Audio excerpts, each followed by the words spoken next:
दोस्तों, क्या आपने कभी भगवान को देखा है? जी हाँ दोस्तों, मैं बात कर रहा हूँ उस महाशक्ति की जिसकी शक्ति के दम पर ये पूरा ब्रह्मांड गतिमान है और जिसकी मर्जी के बिना हमारा और इस ब्रह्मांड का कोई अस्तित्व नहीं है। जी हाँ दोस्तों, क्या आपने कभी उन सर्वशक्तिमान भगवान को देखा है? दोस्तों, ये सवाल हमारे मन में कई बार आता है और दोस्तों यही सवाल एक 8 साल के उस छोटे बच्चे के मन में भी आया था और वह छोटा बच्चा उन भगवान से मिलने की जिद कर बैठा। और आपको तो पता है कि छोटे बच्चे कितने जिद्दी होते हैं। उस छोटे बच्चे ने जिद कर ली थी कि जब तक मुझे भगवान नहीं मिलेंगे तब तक मैं वापस लौट के घर नहीं जाऊंगा। तो दोस्तों, बात कुछ ऐसी है। एक 8 साल का छोटा बच्चा था, उसका पढ़ाई में बिल्कुल भी मन नहीं लगता था। एक दिन स्कूल में पढ़ाते समय एक टीचर ने उन सब बच्चों को भक्त ध्रुव की कहानी सुनाई, जिसमें उन्होंने ये बताया कि कैसे भक्त ध्रुव ने भगवान की कठोर तपस्या की और उसकी तपस्या से खुश होकर भगवान ने उसे अमरता का वरदान दे दिया और जिसके फलस्वरूप भक्त ध्रुव आज भी आसमान में एक ध्रुव तारे के नाम से जाना जाता है और वह हमेशा आज भी अपने प्रकाश से लोगों को डायरेक्शन, लोगों को एक रास्ता दिखाने का काम करता है। और दोस्तों, ये कहानी सुनकर वो छोटा बच्चा बहुत खुश हुआ और उसने भी मन में सोच लिया कि मुझे भी उन भगवान से मिलना है, मुझे भी देखना है कि आखिर वो भगवान है कैसे। और दोस्तों, मन में यही बात सोचते सोचते स्कूल छूटने के बाद वह बच्चा घर पे आया और घर पे आते ही अपनी माँ से बोला कि माँ, मुझे भगवान से मिलना है, मुझे भी उन्हें देखना है कि वो कैसे दिखते हैं। और दोस्तों, उस छोटे बच्चे की माँ अपने बच्चे के मुंह से इतनी बड़ी बड़ी बातें सुनकर बहुत आश्चर्यचकित हुई और उसकी माँ ने उस छोटे बच्चे को बड़े प्यार से समझाते हुए कहा कि बेटा, भगवान इस दुनिया में ही रहते हैं, हमारे आसपास ही निवास करते हैं और जब भी तुम उन्हें सच्चे दिल से पुकारोगे वह हमेशा तुम्हारे पास आ जाएंगे। उस छोटे बच्चे को ये बातें समझ तो नहीं आई, लेकिन वह चुपचाप जाकर सो गया।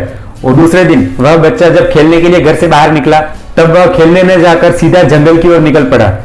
और जब गांव के बाहर उसने जंगल में प्रवेश किया तो वहां पर जंगल में जाकर वह बच्चा जोर जोर से चिल्लाने लगा, हे भगवान, आप कहां पर हो? देखो, मैं आपसे मिलने के लिए आ गया हूं, कृपया करके आइए और मुझे दर्शन दीजिए। और इस प्रकार वह बच्चा जंगल में बहुत समय तक भटकता रहा और जोर जोर से भगवान को पुकारने लगा। लेकिन दोस्तों, भगवान उस बच्चे के सामने नहीं आए। ऐसे करते हुए बहुत समय व्यतीत हो गया और वह बच्चा धीरे धीरे थक हार कर एक पेड़ के नीचे जा बैठा। दोपहर का वक्त भी हो चला था और बच्चा बहुत थक भी गया था और जिसके कारणवश उसे भूख भी लगने लगी थी।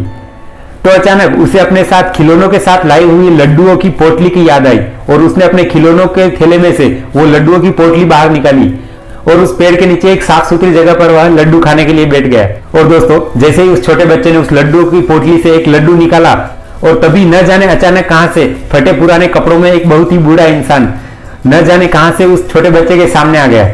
उस बूढ़े इंसान की आंखों में छाई हुई निराशा और थका हुआ चेहरा ये बता रहे थे कि उसने बहुत समय से कुछ खाया नहीं है।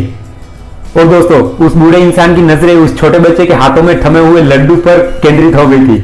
और दोस्तों, जब उस छोटे बच्चे ने यह देखा उन बूढ़े इंसान की नजरें उसके लड्डू पर केंद्रित है तो वह उठा और वह लड्डू ले जाकर उनकी हथेली पे ले जाकर रख दिया।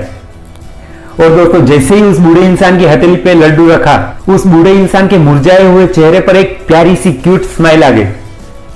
उस बूढ़े इंसान की निराशा से भरी हुई आंखों में एक आशा की चमक आ गई और उसके मुरझाए हुए चेहरे पर एक प्यारी सी स्माइल आ गई। और दोस्तों, उस छोटे बच्चे को उस बूढ़े इंसान की ये मुस्कुराहट देखकर बहुत ही ज्यादा खुशी, बहुत ही ज्यादा हैप्पीनेस का आनंद हुआ। और दोस्तों, वह बच्चा फिर से एक दूसरा लड्डू लाया और उस बूढ़े इंसान की हथेली पर रख दिया। वह बूढ़ा इंसान फिर से एक बार मुस्कुरा उठा। और दोस्तों, इसके बाद क्या था, वह बच्चा एक एक करके अपने सारे लड्डू उस बूढ़े इंसान की हथेली पे लाकर रख दिया। और जब वह आखिरी लड्डू उस बूढ़े इंसान की हथेली पर रखने लगा और तब वह बूढ़ा इंसान बोला कि बेटा, बस करो, मुझे अब और लड्डुओं की जरूरत नहीं, ये इतने सारे लड्डू मेरे लिए काफी है, ये एक बचा वो लड्डू तुम ही खा लो। और उसके बाद वह बूढ़ा इंसान अपने रास्ते की ओर चल दिया। और दोस्तों, इसके बाद वह बच्चा फिर से अपने घर की ओर लौट पड़ा और जब वह अपने घर आया तब उसकी माँ ने उसे पूछा कि इतना टाइम कहाँ लगा दिया, कहाँ पर थे? तो दोस्तों, क्या आपको पता है उस छोटे बच्चे ने क्या जवाब दिया? उस छोटे बच्चे ने अपनी माँ को यह कहा कि माँ, आज मैं साक्षात भगवान से मिलकर आ रहा हूँ, आज मैंने उन्हें साक्षात अपने सामने महसूस किया था। और दोस्तों, कहानी यही खत्म नहीं होती। जब वह बूढ़ा इंसान अपने घर पहुंचा तो उस बूढ़े इंसान के लड़के का एक छोटा बेटा दादाजी दादाजी करते हुए दौड़ते आता है और उसके पांव से लिपट जाता है। और जब वह छोटा बच्चा अपने दादाजी के हाथों में इतने सारे लड्डू देखता है तो वह उत्सुकतावश पूछता है कि दादाजी, आप मेरे लिए ये इतने सारे लड्डू कहां से लेके आए? तो दोस्तों, उन दादाजी ने उस छोटे बच्चे को क्या जवाब दिया, क्या आपको पता है? तो वह बूढ़ा इंसान उस छोटे बच्चे से कहता है कि बेटा, आज मुझे जंगल में साक्षात भगवान मिल गए थे और उन्होंने ही मुझे इतने सारे लड्डू दिए हैं।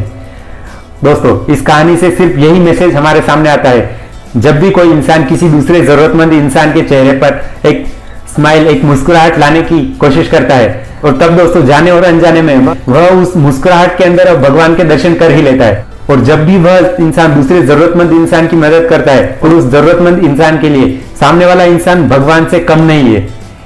और दोस्तों, ये बात तो आपको पता ही होगी कि जब भी हम किसी जरूरतमंद इंसान की मदद करते हैं, हमारे दिल को जो सुकून मिलता है, जो हमें दिल में फील होता है, वह हम बयां नहीं कर सकते, हम एक्सप्रेस नहीं कर सकते, लेकिन हमें पता है कि वो खुशी, वो हैप्पीनेस क्या होती है।